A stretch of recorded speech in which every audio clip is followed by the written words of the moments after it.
sure glad to have Claire back. Amen. Yeah. What can we do without it? You keep going on.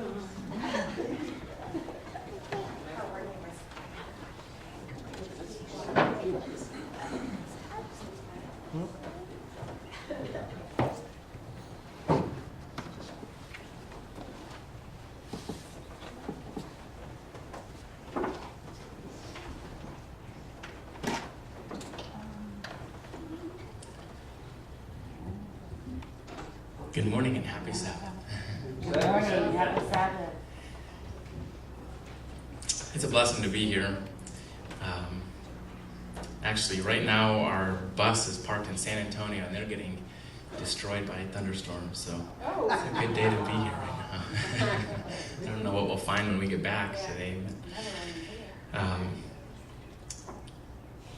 this morning, Heather and I are going to just share with you the mission that God has placed us on. You know, sometimes God gives us a mission in our lives, and He has different ways for each of us to work for Him. Everybody has their own way. This just happens to be the path that God has put us on right now in our lives. We had no idea when we were married that we would be doing what we're doing. And 5 years from now, who knows? But right at this moment, we're supposed to be here in Annabelle. We know that much. And so my prayer is that this morning you're going to hear some testimony, you're going to hear some music, you're going to see some things on the screen, if you can see the screen around that big stick. But my prayer is that there's a song that is sung, something you hear that will find its way deep into your heart. It's true, music can go places the spoken word can't always reach. It's just the way God made us. The walls that we put up in our hearts, music just somehow bypasses those. And so that's a tool that the Holy Spirit can use just to commune with you. It's a tool that God can use to just step closer to you and have you step closer to Him. And that's really our goal this morning, is that you will think about your purpose in your life and that you will spend time just communing with God through music. And so I'm going to start by singing a song that is one of my wife's favorite songs. Heather loves this song because it's just simple and it has a sweet message. It's entitled Come. This is written by a friend of mine actually in Michigan, and I think you'll enjoy this.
think the relationship that we have with God, in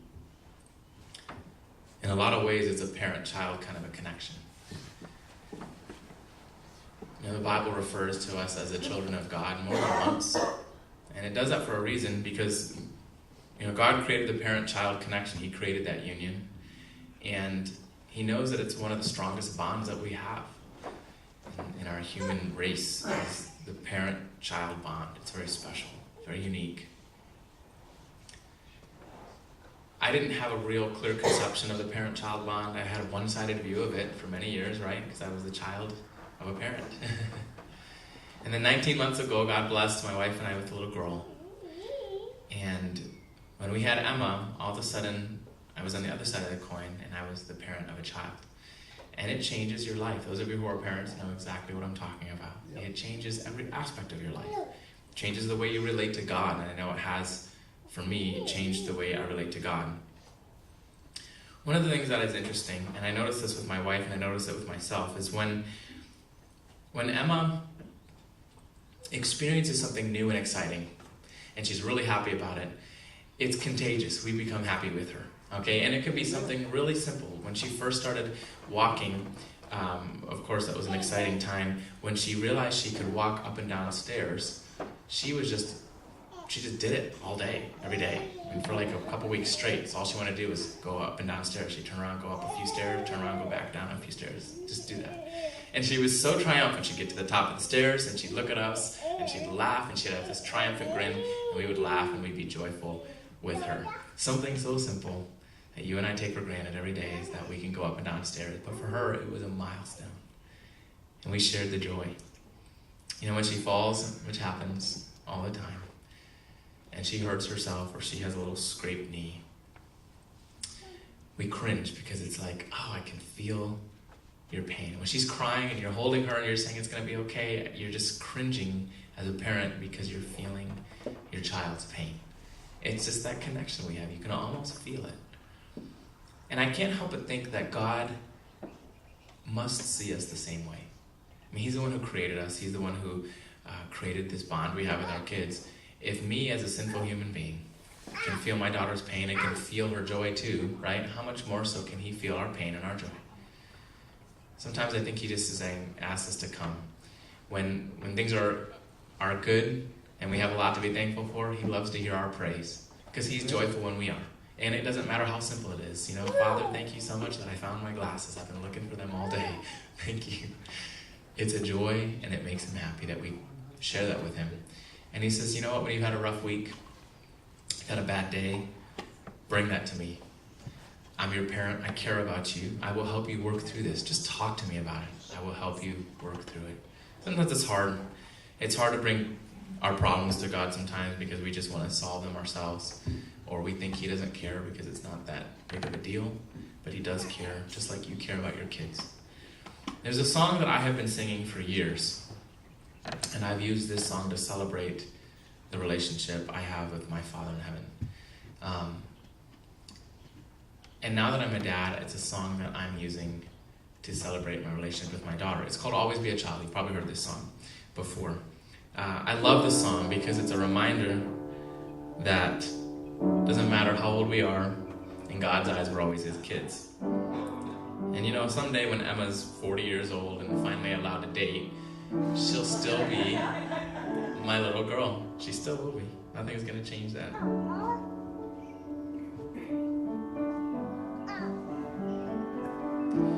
So if you're a parent, you know, this song is for you. You can relate to this. I know you will be able to. If you're not a parent this morning and you hear the words to this song, I believe that you'll be able to celebrate the relationship you can have with your ultimate daddy who's in heaven right now. I was there when you drew the breath of life. I could hear your voice the first time that you cried.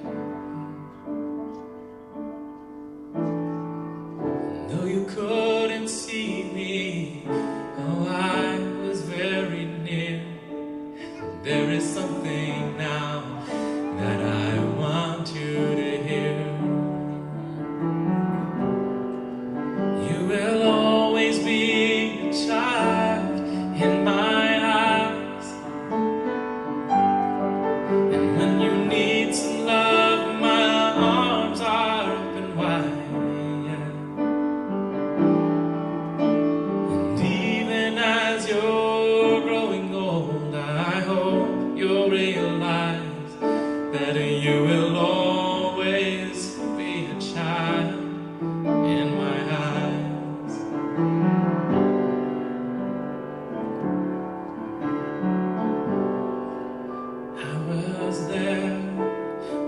first time that you prayed, and I heard all those promises you made. And when you fell before me crying, Father, I have sinned, that's when I picked you up and I held you close again. 'Cause you will always be a child in my eyes. When you need some love, my arms are open wide. And even as you're growing old, I hope you'll realize that you will always be a child in my eyes. You will always be a child in my eyes. When you need some love, my arms are open wide. Even as you're growing old, I hope you'll realize that you will always be a child in my eyes. Yes, you will always be a child in my eyes.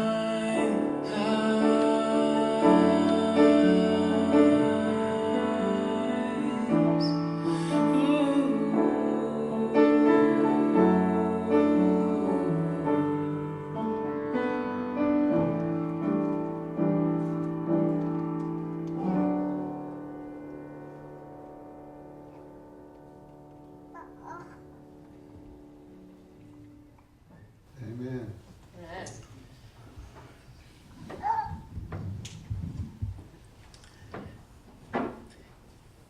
You know, I look into my daughter's eyes. I think your sound system might be on, and that might be what's giving me feedback. Is your system still on? I'm scared. Yeah, it is. Let me just hold it like this. A few of you were here this morning when we made a loud noise. It was scary. Oh, perfect. He's getting it at the source. Fantastic, thank you. And it won't come out. Yeah, let's try this. Perfect, thank you. So, when my daughter was born, thank you so much for doing that, thank you. You know, she was just hours old. And she's in my arms, I'm holding her, and Heather's just resting. And I'm looking at her, teeny tiny thing. She's still petite to this day. And it's funny because you're going through all these emotions as a dad. You're going, well, okay, this is my baby. I'm not giving her back. This is not someone else's child that I'm holding. This is our child that we made. And there's just a flood of emotions, a flood of things that are going through your mind. But one of the things that I remember going through my mind was looking at this little tiny bundle and thinking to myself, who is she going to be someday? And you just cannot help but just kind of extrapolate to the future and go, what's my daughter going to do with her life? Whose life is she going to touch? Will people be in heaven someday because of something she did or said to them? It's crossed my mind. I'm sitting there looking at her and I'm already wondering what her future is going to be, and she's just hours old. You know, God sees us the same way. He wants us to have a purpose in our lives. And you know, what I mean by that is sometimes people go through life, you might know people like this, you might be this person, and that's okay. People go through life and they're survivors. I call them survivors. Life throws them curves, they react to the curves as they come. Life throws them punches, they try to deflect the punches as much as they can, protect themselves. And if they've gotten through a day, they've survived. And it can be emotional survivability, it can be physical survivability. These are people who just live every day and survive. They just get through the day. They don't live on purpose, they live on accident. Because whatever life throws at them, they deal with as it comes. When God created us, that's not what He designed. When God saw you in your mother's womb, He had a plan and a purpose for you. He had a plan and a purpose for me and for my wife and for my daughter. And finding that purpose sometimes, it's a little bit of an involved process. And sometimes finding that purpose is painful. We have to go through experiences that are hard to find our purpose in life. But God has a purpose for us. I'm going to share with you a video. You're going to see people on the screen here. These are fellow Texans right in the Dallas-Fort Worth area. They're being interviewed. And someone was asking these people, hey, what is your purpose in life? They just went up to people on the street. And they would give their responses of what their purpose was. And you're going to see in a moment here that their answers are kind of funny. There's a common theme. The theme is that they really don't know what their purpose is. They don't know where they came from. They don't know where they're going. They're not sure with what to do with the in-between part. Now, in line with that whole thought process, I'm going to talk a little bit later about It Is Written, because I sing for them. I'm their affiliate musician, so I tour with them September to December. It's about the time frame I tour with them. And we do about a 12,000-mile tour all over the country, sharing with people what they're doing as a ministry. Okay, so we're talking about purpose. We're going to talk a little bit later about It Is Written, what their purpose is. You guys are going to have a little card that you'll be given. Has it been passed already? Oh, he's going to do it. He's got them. Okay, so he's going to pass out a little card to you guys that has some information on it and a place to put your information in. And I want you guys just to hang on to this card. And as I'm talking about what you're going to see on the screen a little bit, as I'm talking about It Is Written a little bit later on, you're going to have that card and you can fill it out with some of your information on it, and you can learn more about what I'm going to talk to you about. So I want you guys to have that in your hand so that you have your pen ready and you have the card ready in case you want to fill it out. And I want you to watch this video. You guys are going to love this. As you're watching this, just pretend someone comes up to you on the street and they said, hey, what's your purpose in life? I want you to think about what your answer would be in response to a question like that if someone asked you that today.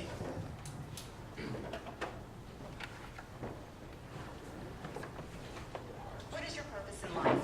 I don't think I have one. What is your purpose in life? I haven't figured that out yet. Have you ever thought about it before? Nope. You've never thought about it. Nope. Not at all. I haven't spent any time on it. You haven't spent any time thinking about what your purpose is in life. Not recently. Should I be? Will you tell me? It's your life. No, I haven't spent any time on that. I just go day to day. That's just it. What is your purpose in life? I really haven't put that much thought into it. And why not?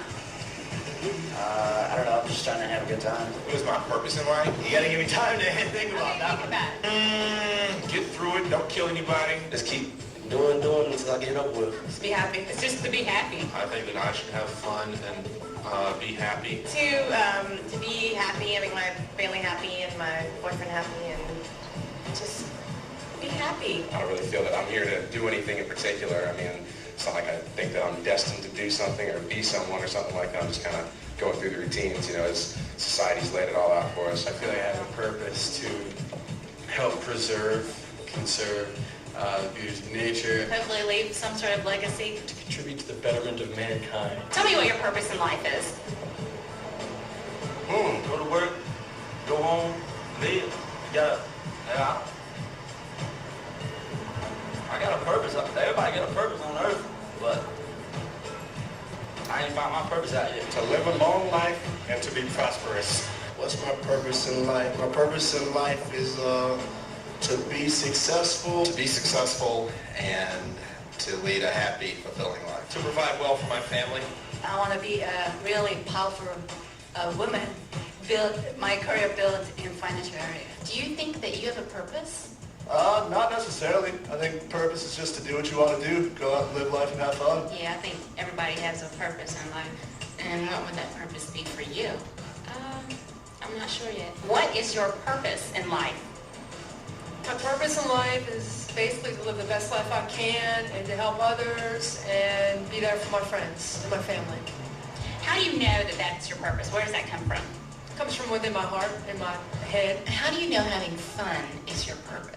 I don't know. I mean, that's just personal philosophy. Get it from what I think. That's it. How do I know this is my purpose? What kind of question is that? Boy, I think you gotta start drinking before you talk about that, really. What is your purpose in life? My purpose in life, I am deeply rooted in the Christian faith, and my purpose would be to glorify God in all that I do. Do you have a purpose in life? No. Have you ever thought about it before? Guess I've thought about it a little, but it scares me, so I don't. What do you mean it scares you? I don't know. I just like to more concern myself with living day to day, having fun. And that's it. That's pretty much it.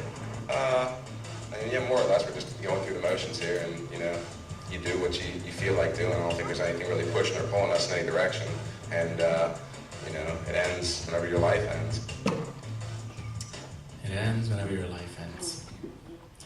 That is our mission field right there, what you're seeing on the screen. And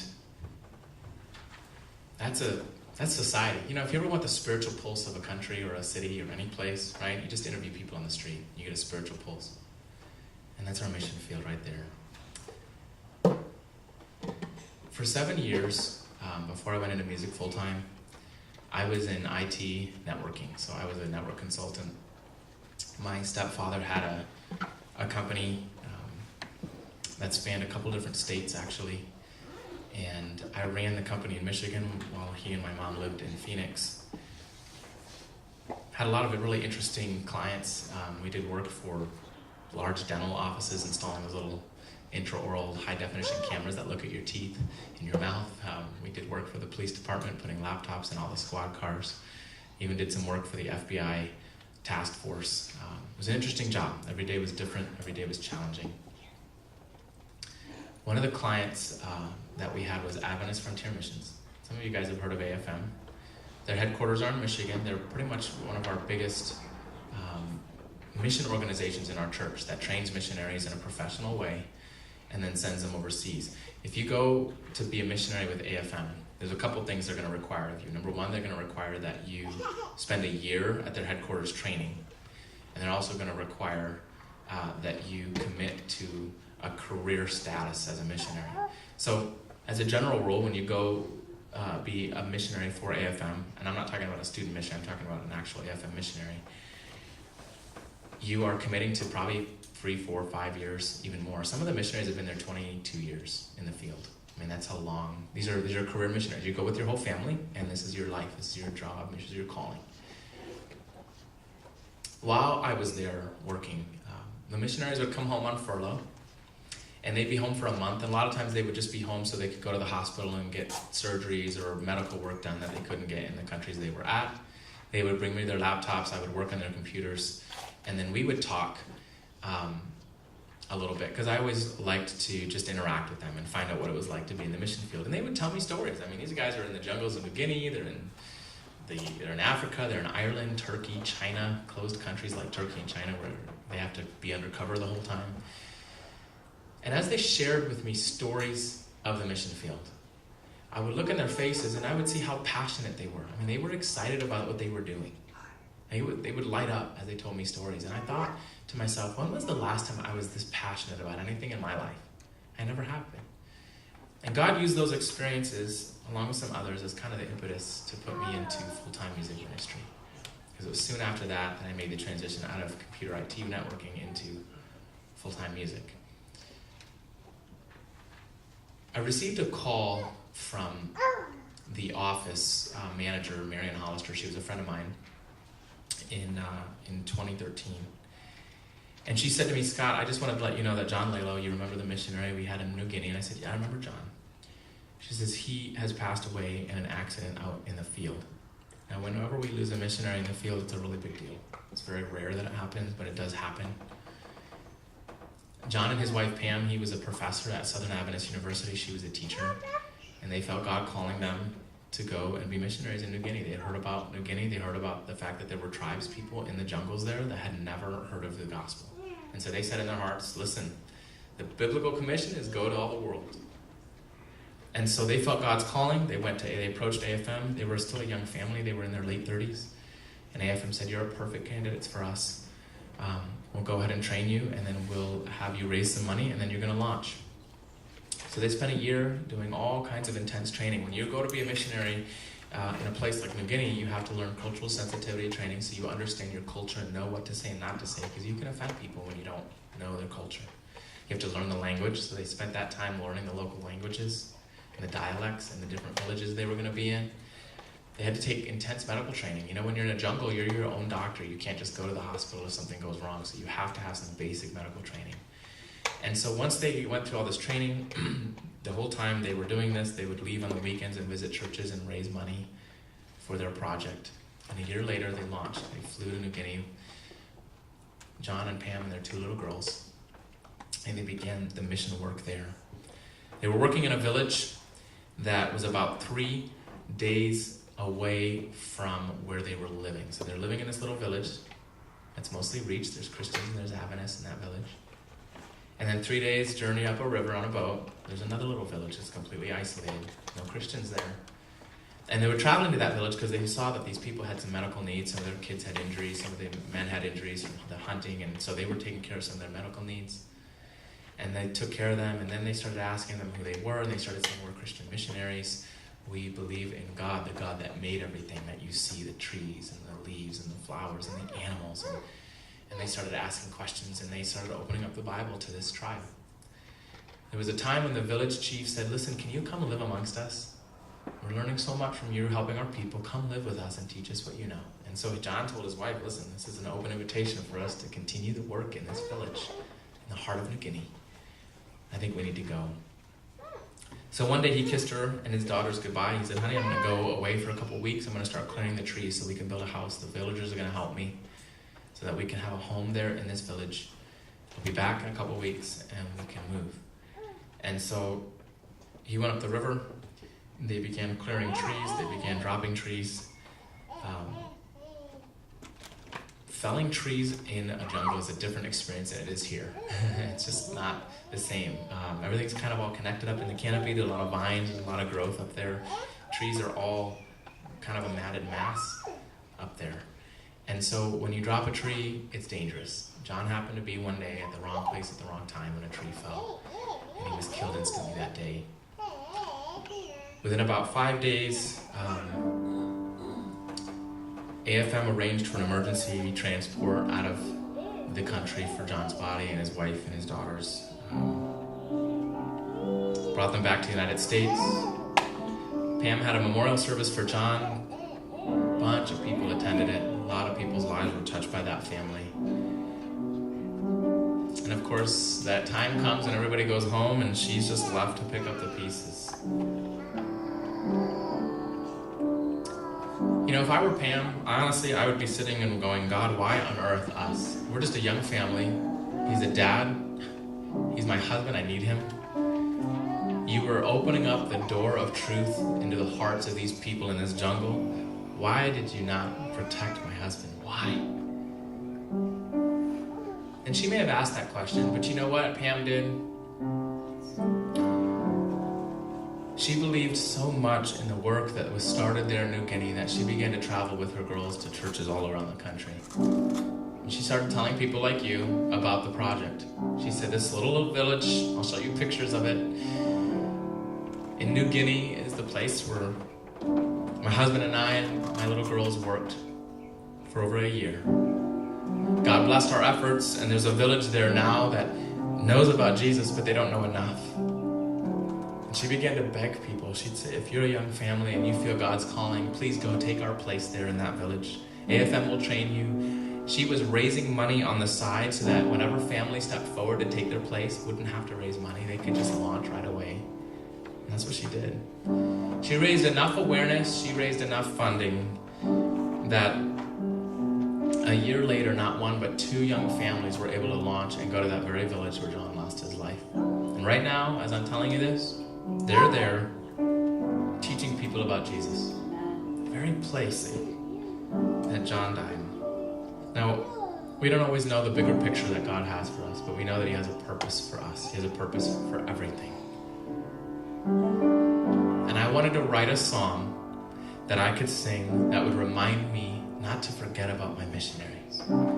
that would remind you not to forget about your missionaries. You know, they're overseas, they're out of sight, they're out of mind, they're in a different culture, thousands of miles away, in a different time zone. It's easy to forget about our missionaries, but you know what? They're on the front lines of the work. It's not easy to do what they do, to make the sacrifices they make. And that's what led me to write this song, Missionaries Need Missionaries Too. It's a song that reminds us that we can be missionaries. You and I, without ever leaving United States soil. I have a friend, and you know what she told me she did? She took scissors and cut out all the photographs of all the missionary families in the magazines that she was reading. She glued them to magnets, she put them on her refrigerator, and she put a day of the week underneath each photo. When that day of the week comes, she prays for them all day. That's how she's a missionary to a missionary. You guys believe in prayer. I saw your prayer wall. Someday a missionary may come to your church and they may say, listen, God is calling me to go to India. Can you help me get there? And you may say, listen, God's not calling me to go to India, but sure, I will help you because I believe in being a missionary to a missionary. That's what it means. That's what this song is all about. So I dedicated this to Pam. You know, her daughter Alyssa, 12 years old. Her daddy died on her birthday. I can't help but think every year when her birthday comes around, it's going to be a little bittersweet for her. So this song is for them. This song is also for all the missionaries who have made the ultimate sacrifice for the sake of the gospel. You know, it may not be now, but someday in heaven, they'll come to you and they'll say, thank you for being a missionary to me. Because you supported me, because you prayed for me, because you sent me an email of encouragement. You were a missionary too. And I just wanted to thank you. That's what this song is all about.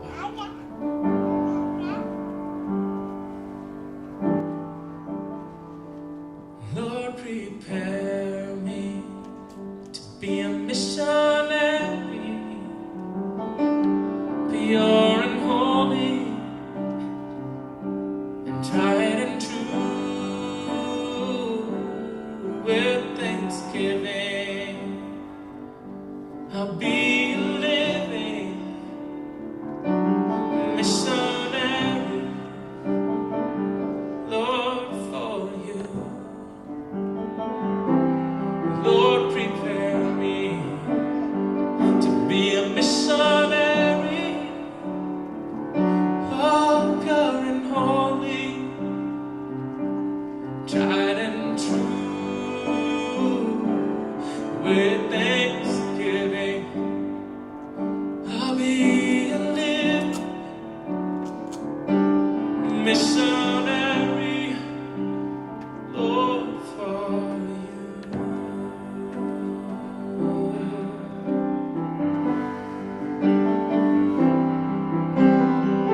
Somewhere on this earth, oh, in the heart of a foreign land,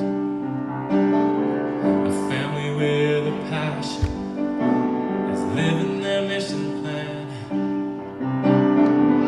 bringing God's truth to a hungry, thirsty tribe, knowing well their lives are always on the line. Missionaries need missionaries too. They need the prayers of loved ones. They need the love from me and you. And when they just like Christ, oh, make a loving sacrifice, someday in heaven they'll thank you, for you're a missionary too.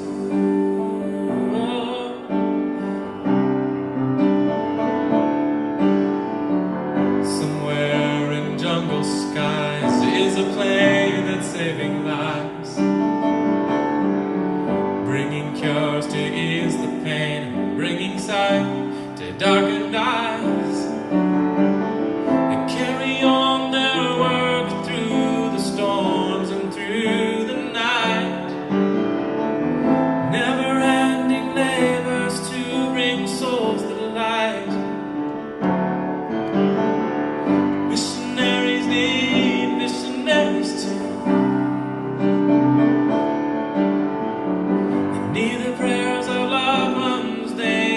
do for me and you.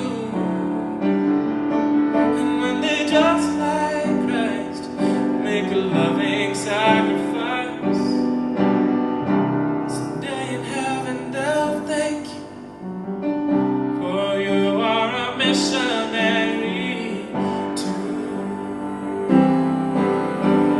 In the streets or a village, their work may go unseen, and for the sake of Christ they sacrifice their own simple needs. Remind them that you love them, give them what you can, 'cause your mission field is very real, to help them carry out God's plan. Missionaries need missionaries too. They need the prayers of loved ones, they need the love from me and you.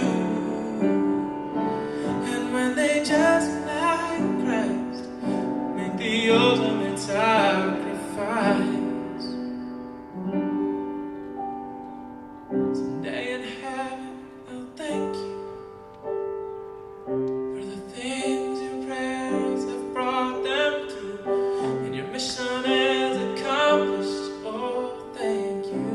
You were a missionary too. You were a missionary too. You're a missionary too.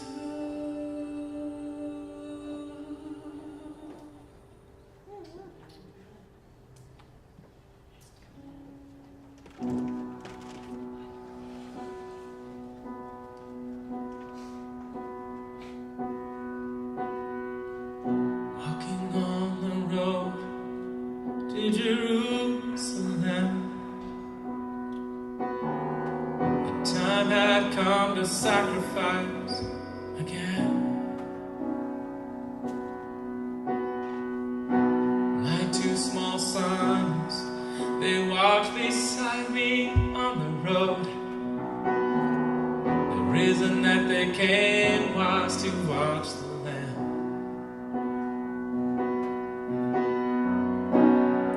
Daddy, Daddy, what will we see there? There's so much that we don't understand. So I told them of Moses and Father Abraham. And then I said, dear children, watch the Lamb. For there will be so many in Jerusalem today, and we must be sure the Lamb, oh, it doesn't run away.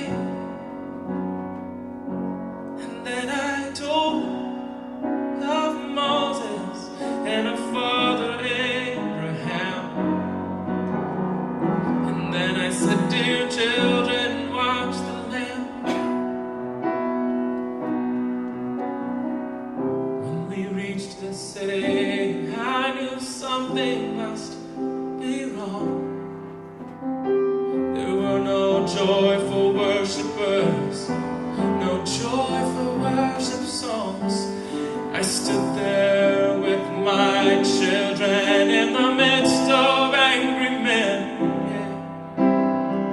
And then I heard the crowd cry out, crucify him.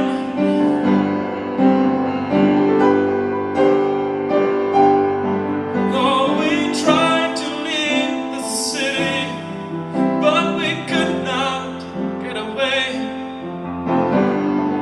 Forced to play in this drama a part I did not wish to play. Why upon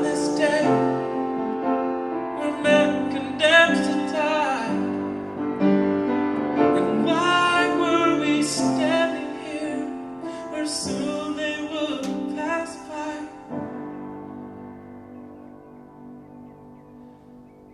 I loved and said,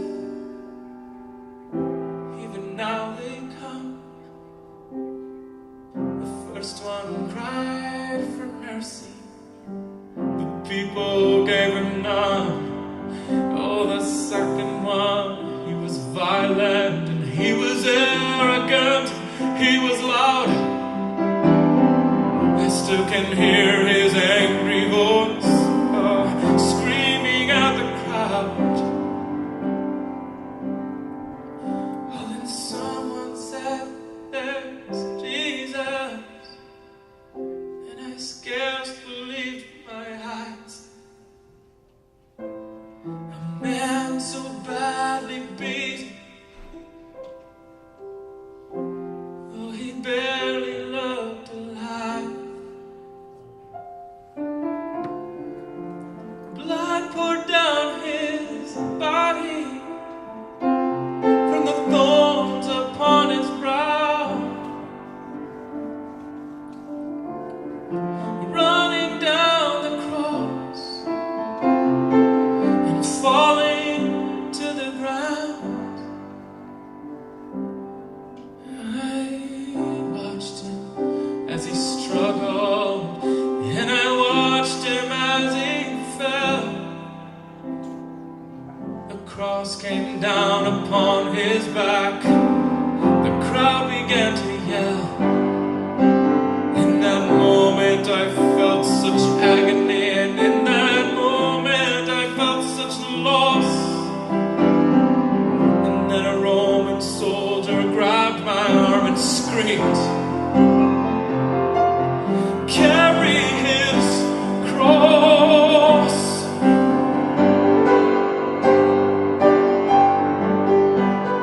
At first I tried to resist him, but then his hand reached for his sword. And so I knelt and took the cross from the Lord. I placed it on my shoulders and started down the street. The blood that he'd been shedding was running down my cheek.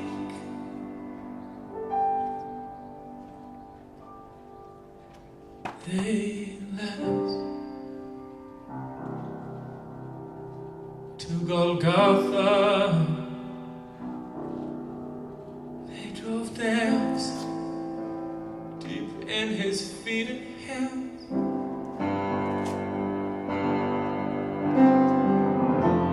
And yet upon that cross I heard him pray, Father, forgive them.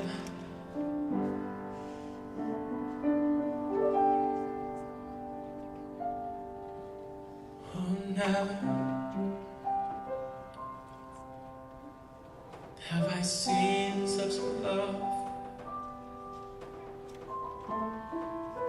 in any other eyes.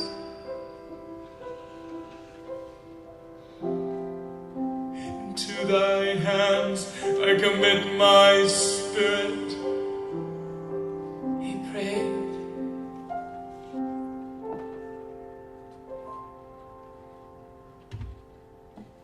And then he died.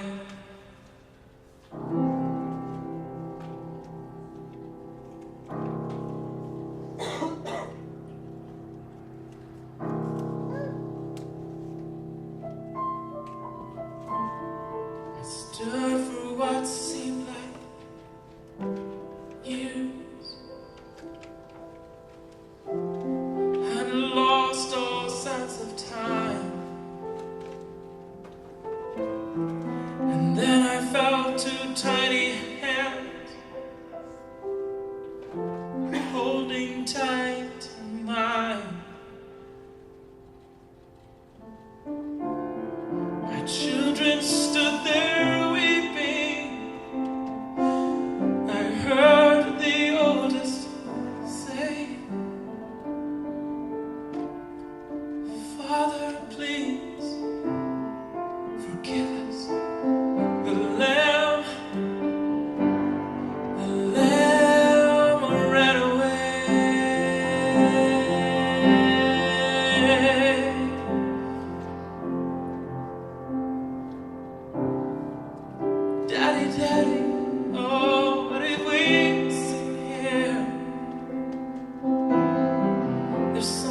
much that we don't understand.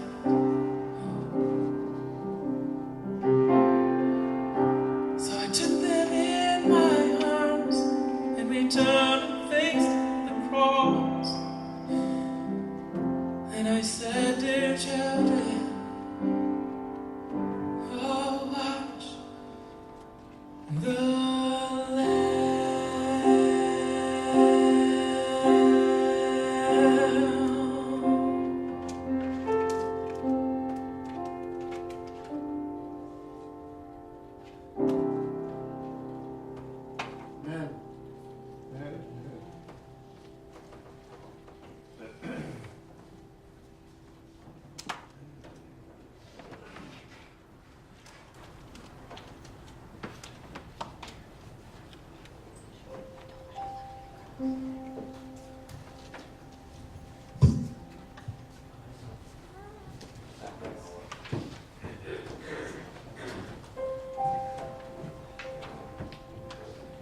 It's okay. I've got this one. It's all right. Thank you.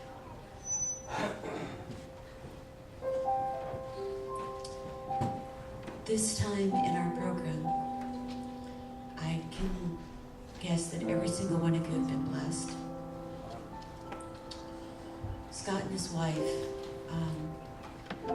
do this ministry on love offerings. They don't get paid by the conference.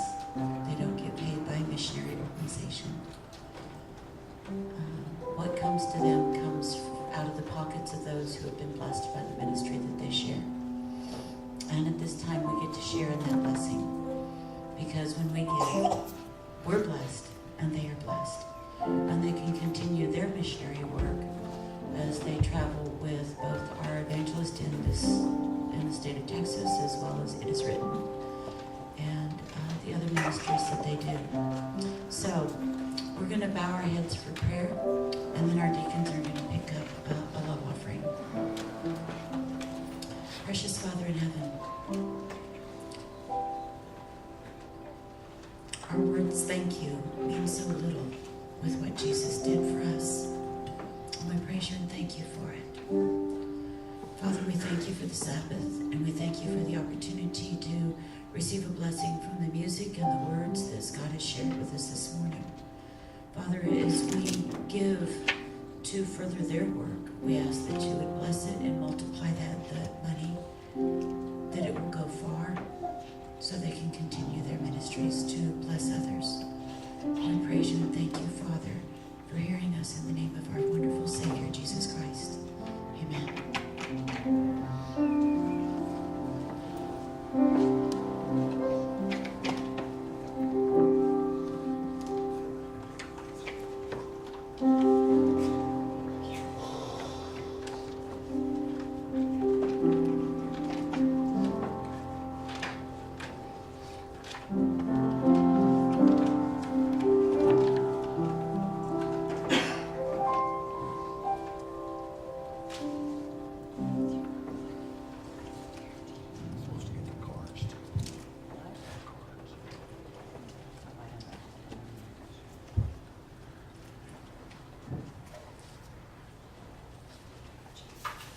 Jesus probably had the most profound purpose of anyone.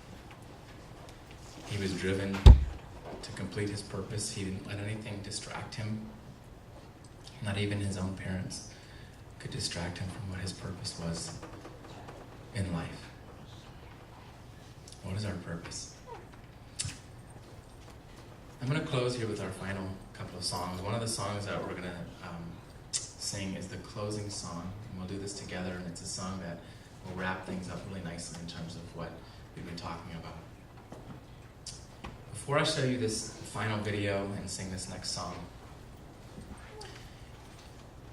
I just want to share with you a couple of just personal things about our life and where God has taken us. Sometimes having a purpose in life is doing some little things, okay? Sometimes it's doing big things. Sometimes, in our case, it meant selling everything we had, getting rid of the house that we were renting, and building and moving into a bus. That's what we did. I mean, my wife and I, shortly after we were married, we bought an old Greyhound bus because we were touring. I was starting to tour, and I couldn't keep staying in hotels. We bought an old 1984 Greyhound bus, older than my wife. And, she's a baby, so that's good. And we converted that into kind of a tour bus just that we could live in.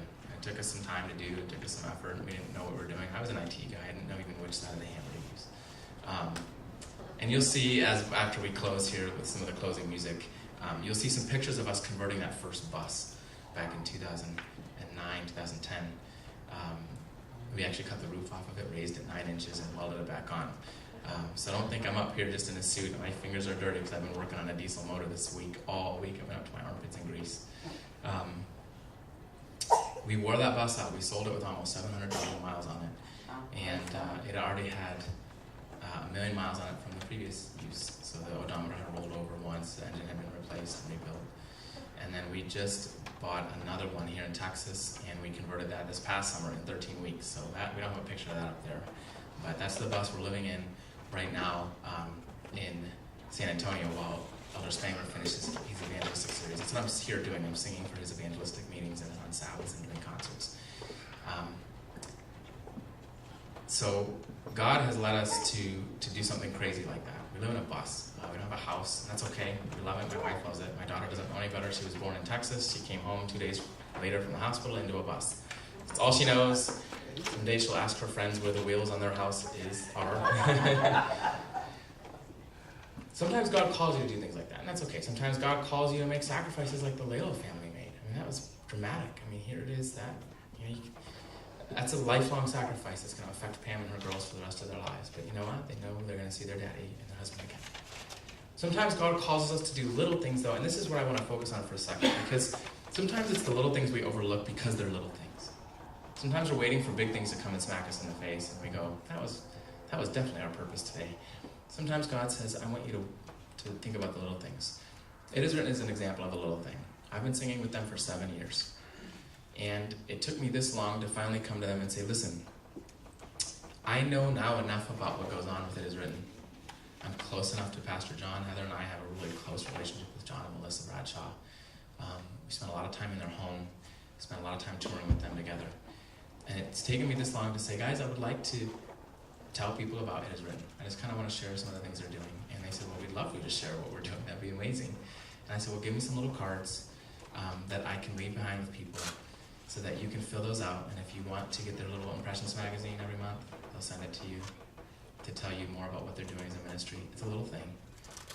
You might say, hey, this is something I can support and I can help with, and I want to do that. Then you can just fill that in, and then somebody will call you and they'll say, hey, how do you want to support us? What exactly do you have in mind? And they'll talk to you about it. Got a great team there. Here's why I kind of believe a little bit more in what they're doing. When It Is Written started years ago, it was George Vanneman that started. Some of you probably remember George Vanneman on television. After that, it was Mark Finley, and then it was Sean Booster, and of course now it's Pastor John.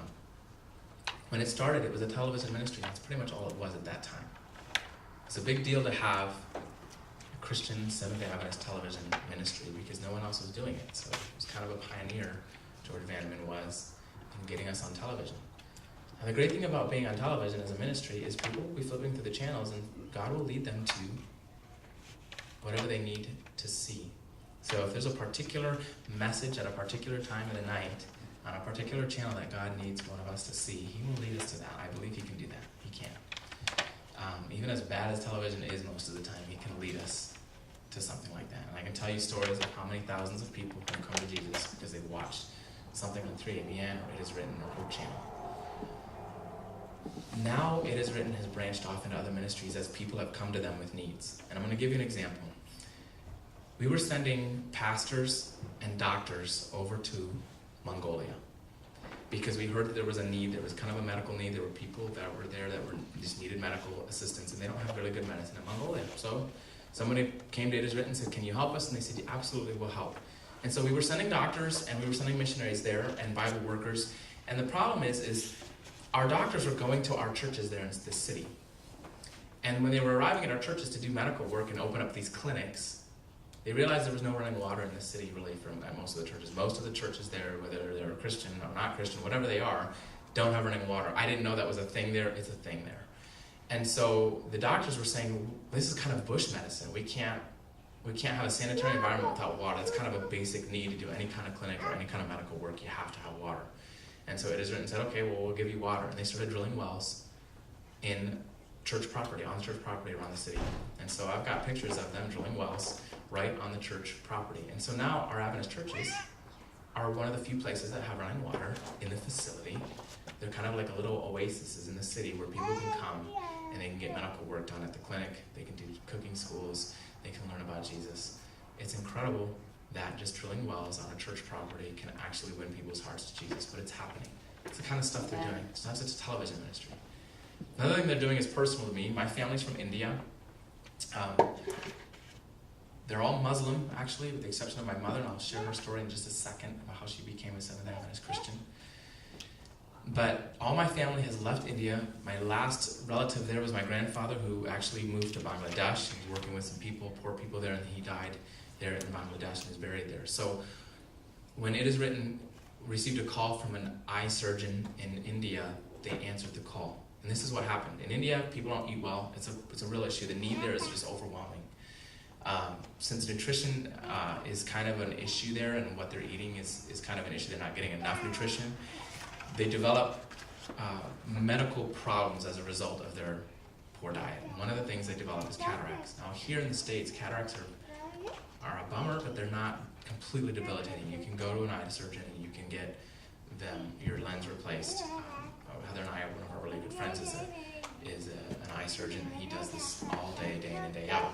When you're in India, if you get cataracts, and they're getting them at young ages, people my age are getting cataracts because of the poor diet, it's a kind of a death sentence for you, because it's not a country that is really friendly to people with any kind of disability. It's just not.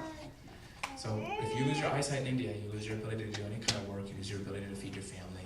And there are people who are actually losing their lives because they lost their eyesight. They're actually going hungry and dying of hunger because they lost their eyesight to something that can be fixed actually fairly easily.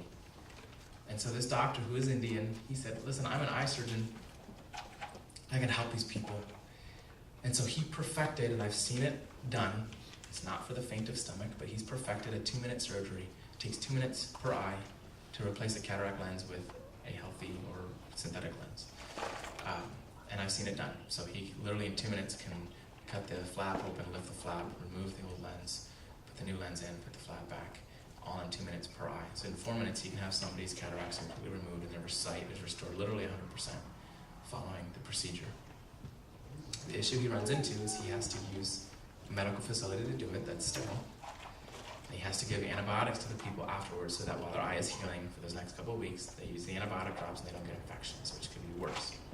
It costs money.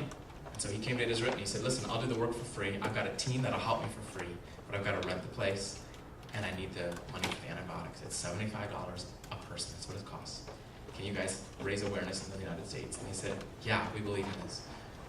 12,000 people a year now, because of this doctor, and because of what it is written supporting, are getting cataract surgeries. I've seen, you will see videos, if you get the Impressions magazine, you'll see pictures too. If you go to their website, you'll see videos of thousands of people sitting outside in an open field with these dark sunglasses on because their eyes were dilated following the procedure. And they're holding steps to Christ in their own language, or they're holding a Bible in their own language in Hindi, or they're holding a Desire of Ages, because they're saying, why are you doing this for us? And we're saying, because of Jesus. And here's a book where you can learn about it. Amen. This is the kind of stuff that they're doing now. They just preached a series in Boston. Pastor John was doing an evangelistic meeting there. On the cover of the most recent Impressions magazine, you'll see a lady in a baptismal robe. She's just kind of pumping her fists into the sky. And her story's in there about how when she was a little girl, 5 years old, her father used to beat her regularly. He beat her so severely one time it actually caused her to lose her ability to ever have children. It was a very long and broken road that led her to Boston last year, that led her to that evangelistic meetings, and that led her into the baptistry. She's not even woman anymore. But God gave her victory after all those years of pain and hurt. And it happened because there was an evangelistic series being brought to Boston, of all places. It's not a very Christian place. I'm telling you, Texas is the Bible Belt. The Northeast is the exact opposite. And yet God used that series in Boston that he was preaching. And her story is in that magazine. So there are story after story after story that I can tell you about this kind of stuff. People I meet. I was just in Katy, Texas, and Houston. I met a family of 3 who were baptized at a series of meetings that It Is Written put on in Las Vegas. The mom and the dad were baptized. The son was too young. Years later, they went to an evangelistic series that was being done right there in Katy by Elder Spangler. I was singing every night for it. Their son was coming every night. He was baptized at the end of the series. Here's a full family that's in the body of Christ Jesus because they came to an evangelistic series put on by this organization. So yeah, I believe in what they do. I believe they have a purpose. And sometimes people feel like, you know what? At this stage of my life, I want to support that in some way. Heather and I have been. Before I even sang with them, we supported It Is Written because we heard they were going to Rome and preaching an evangelistic series in Rome back when Sean Boonster was in there. And I said, well, if they're bold enough to do that, I'm going to support them. And we were just a young, newly married couple, and we believed in what they did. They're going to Rome next year again. And they're doing it because it's the 500-year anniversary of the Protestant Reformation. Okay, so it's all going to be about Luther and this whole big thing. And so they're going to go back to Rome next year and do a big splash there in the very heart of dissension, really. And it's going to be an interesting time, but they're going to do it anyway because we felt God calling and they've opened doors at churches there to do this. So if that's something that appeals to you, to just, if nothing else, learn more about what they're doing. If you fill that card in, you give it to me afterwards. I'll be seeing Pastor John in just a few weeks at Michigan Camp Meeting in Michigan. I'll be singing and he'll be preaching, and I will be making sure that he gets these cards. And he'll take them back to the staff, and somebody will send you a magazine. If you want to call, they'll call you and talk to you about what they do. So that's one little way that you can have a purpose. And I'm going to share with you this one last personal story before I show you this video and we close. When I talk about doing little things for God, it can be as simple as leaving behind a tract. Now, you guys know what glow tracts are? You seen them? You guys know what they are? Okay, some churches I go to, they've never seen them. Glow tracts are a fairly recent thing. They haven't been around for super long. Back when my mother and father lived in Allentown, Pennsylvania, which is where I was born, there were no glow tracts. Our church put out pamphlets, and they were just kind of little booklets. They were tall and skinny booklets, and they had several pages, and they talked about a lot of the beliefs of our church, which are not just of our church, but a lot of the truth of the Bible is what it is at the end of the day. And so you could open up these things, and you could see verses there, and then you could compare them against what you read in your Bible, and you realize that this was truth, this was real, this is God's message to you through the Bible. And so my mom was sitting in a laundromat, and she was doing laundry. She picked up one of those pamphlets that someone had left behind there, and she began to read it. Now, growing up with a Muslim background, she had no idea what she was reading. She was kind of confused by it. She'd never heard of it. So she takes it home to my dad, and she says, listen, I've never heard of any of the stuff that's in here. You know, have you heard of this stuff before? You're kind of more probably Christian than I am. And he says, I'm not growing up in the church. He says, well, I'll read it. So he begins to read it. And he's learning about all these new truths that he's never heard of. And he says, I've never heard of this, but maybe we should get a Bible. We should test it and see if it's really real. This stuff is actually in the Bible. They're listing all these Bible verses. Let's check it. So they went out and they bought a Bible. They took it home, and they began to go through the Bible verse by verse by verse and follow along with that pamphlet. And you know what the Holy Spirit did? He convicted their hearts. Only the Holy Spirit can do that. It wasn't a Bible worker at their house. It wasn't a pastor visiting them. It wasn't them even going to an evangelistic series. It was the Holy Spirit and angels coming into their house and convicting their hearts as they were studying and searching the Scriptures. They started looking for a church that preached the truth that was in this pamphlet. It took them a while, and they finally found one. And then they attended a Revelation seminar to learn more, and they were baptized into the church shortly thereafter. Today, they're very active members of their churches. It's amazing, but it's a true story that a Muslim mother and an agnostic father could be led into the Adventist church and become lifelong members of God's body here. You know what it started out as? A pamphlet that someone left behind in the laundromat. One of you did that. We don't know who.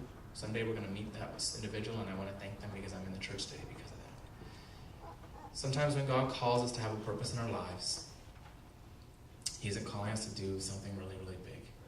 He's saying, you know what? Take a book, take a pamphlet, leave it somewhere. I'll do the rest. It's true. You guys know the movie that just came out? Just came out on DVD now, Hacksaw Ridge. How many of you have any of you actually seen that? Anybody seen that? Okay. Yeah, it's I met Desmond Doss a couple of times when he was still alive and got to chat with him. And that film production was a perfect opportunity for us to share Jesus with people.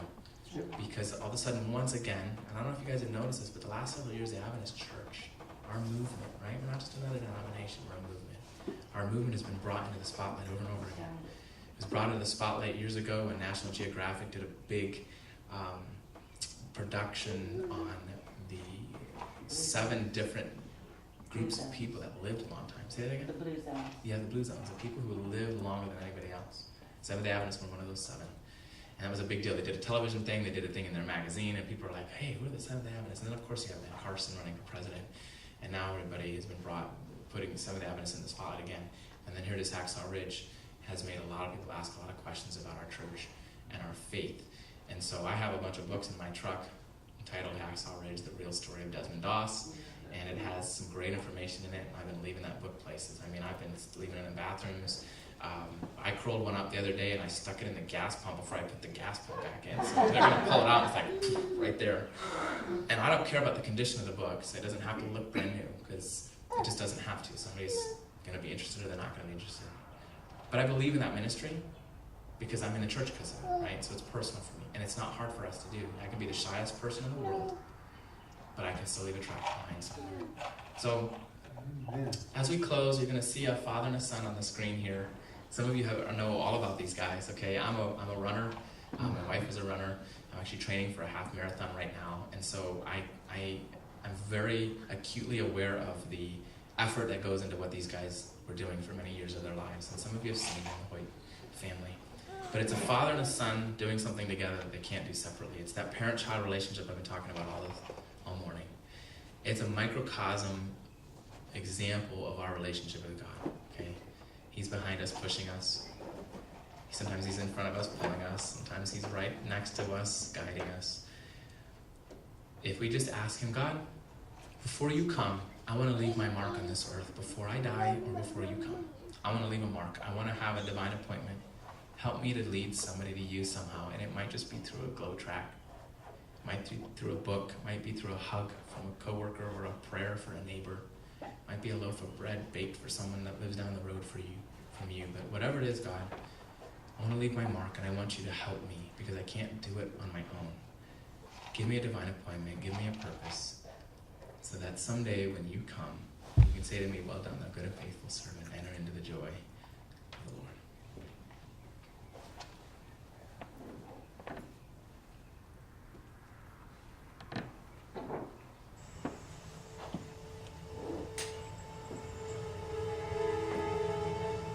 January 10th, 1962. We knew there was something wrong, but we did not know exactly what.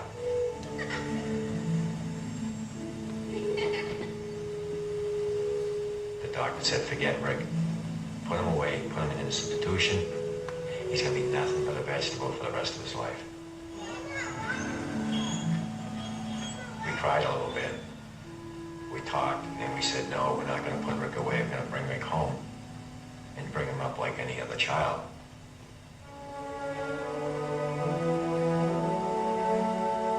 We knew Rick was smart. We could tell by looking in his eyes. And when we talked to him, he was paying attention to what we were saying. So we wanted to get a computer built so Rick could communicate with us. Everybody came to our house that night for Rick to say his first words, and everybody was betting, what is the first words Rick is ever going to say? His mom's saying, it's going to be hi, Mom. And me, the dad, saying, oh, it's going to be hi, Dad. Well, the Boston Bruins were going for the Stanley Cup, and the very first words Rick ever said was, go Bruins. Dick is a military man, so he knows a thing or two about commitment. This time, he's just months removed from a heart attack. This gift that he gives to his son, or is it the other way around? Either way, it all started when Rick heard about a charity run for a paralyzed athlete. He asked Dad, and Dad said yes. The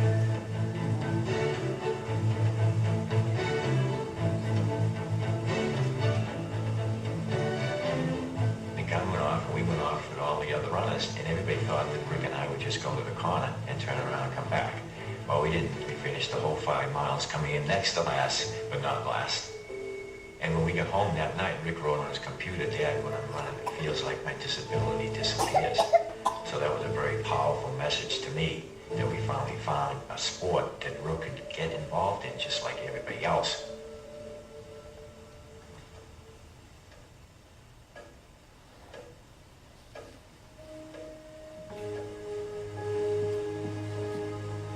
Rick is my motivator. He inspires me. To me, he's the one out there competing, and I'm just loaning him my arms and my legs so that he can compete. There's just something that gets into me when I'm out there competing with Rick that I can't explain it, and we're able to go faster. And it's just an unbelievable feeling.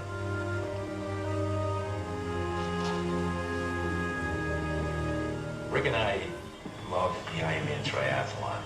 To be out there competing with the best triathletes in the world, to be accepted to compete along with these triathletes. Just to be out there on that pier with all the other triathletes and then waiting in the water for that cannon to go off. It was just so exciting. The feeling coming down the finish line at Leahy Drive, it's just an awesome experience. With the crowd there, all the excitement, the noise, and the announcers announcing all, the adrenaline just gets flowing.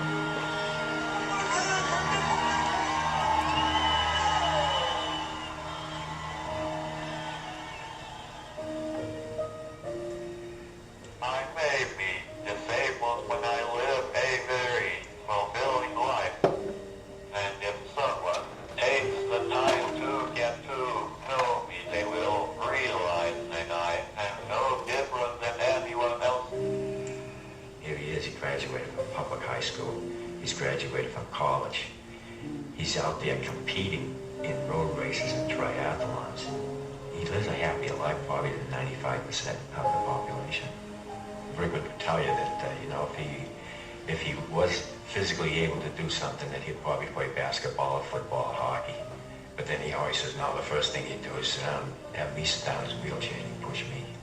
It really makes me feel good that he appreciates, what I'm trying to do to help him out, and he'd do the same thing for me.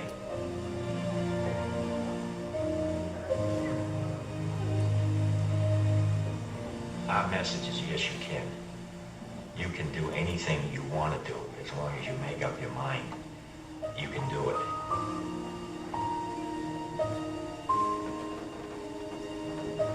If you have ever searched for the meaning of life, stop. The answer lies right here.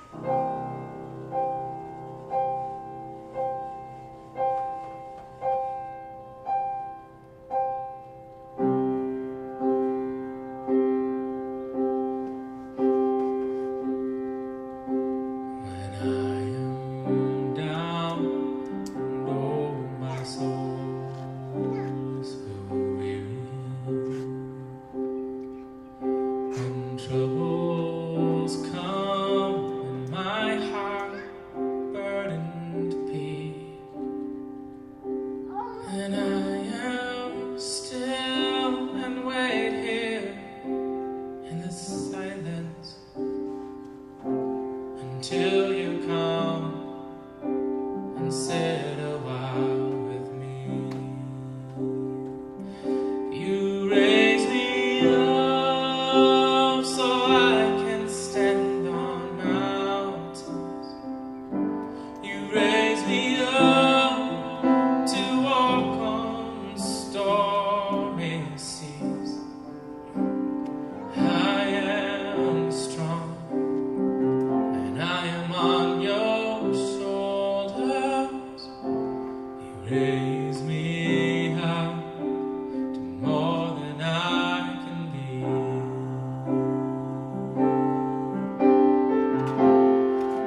eternity.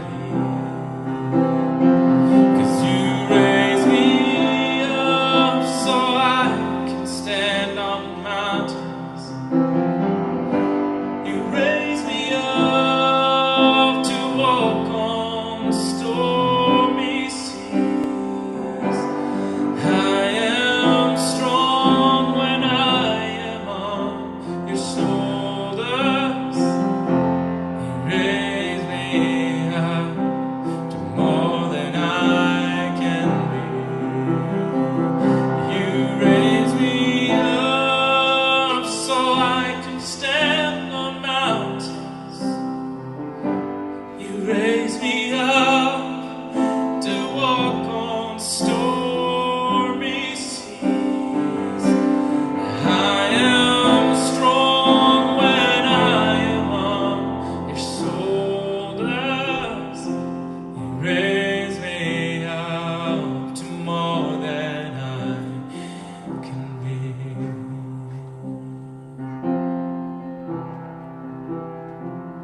You raise me up so I can stand on mountains.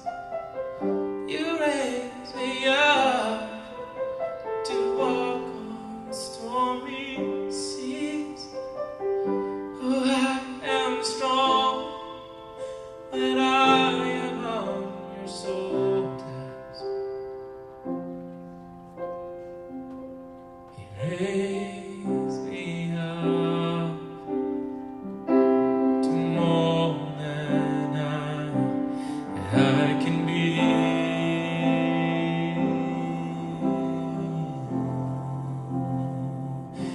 You raise me up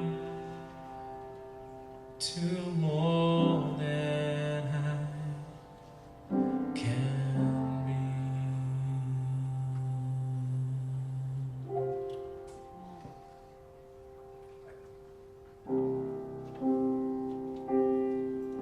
We're going to close now with our closing song. Thank you for being so patient. It's a mission we really believe in. Sometimes it takes a little extra time just to share it. I know you guys know this song. This was written by Chris Rice years ago. It's an old song, but it's still a good one. I'm going to sing the 3 verses. In between every verse are the words you see on your screen. When we get to the chorus, just join me, since this is our closing song. As we sing this, just keep this thought in your mind. Exodus chapter 9:16, God says to Moses, Moses, this is my message for Pharaoh. Pharaoh, I have raised you up for this very purpose, that I might show you my power, and that my name may be declared in all the earth. Pharaoh never once was willing to help God or obey him. Pharaoh was never a willing accomplice in God's plans ever. And yet God managed to use him. How much more so can God use us if we just say, God, I don't have the power, the wealth, I don't have the influence that Pharaoh had. I don't even have the friends he had. God, I'm different because I'm willing. I want to be a part of your plans. I want to leave my mark, and I want to have a purpose in my life. How much more so can he use us?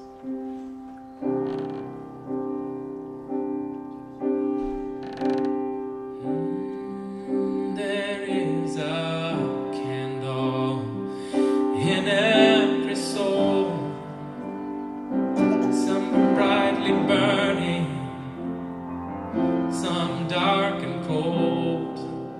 Oh, there is a spirit who brings the fire.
up the sky, praying to our Father in the name of Jesus.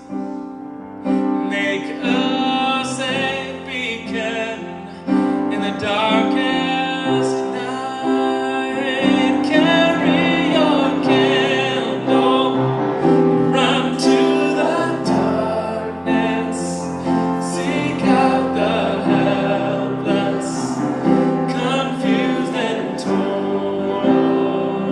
Hold out your candle for all to see it. Take your candle and go light your world. Take your candle and go light your world. One last time. Carry your candle, run to the darkness, seek out the helpless, confused and torn. Hold out your candle for all to see it. Take your candle, go light your world. Take your candle, go light your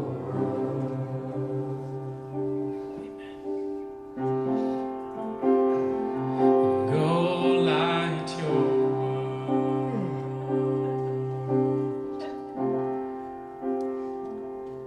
Go light your world.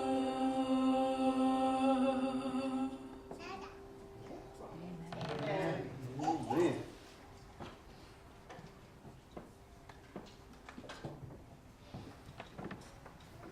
The lights are lit up.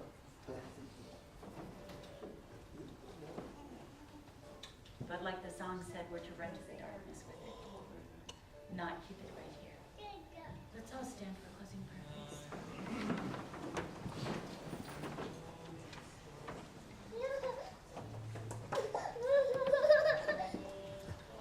Father God, don't let us sit on what we get, but let us take it out to those around us. Whether it be a glow trap, whether it be a hug, whatever it is. Everyone in this room can be used to share your love. Make us those missionaries today, Father, for your glory and honor in Jesus' name. Amen.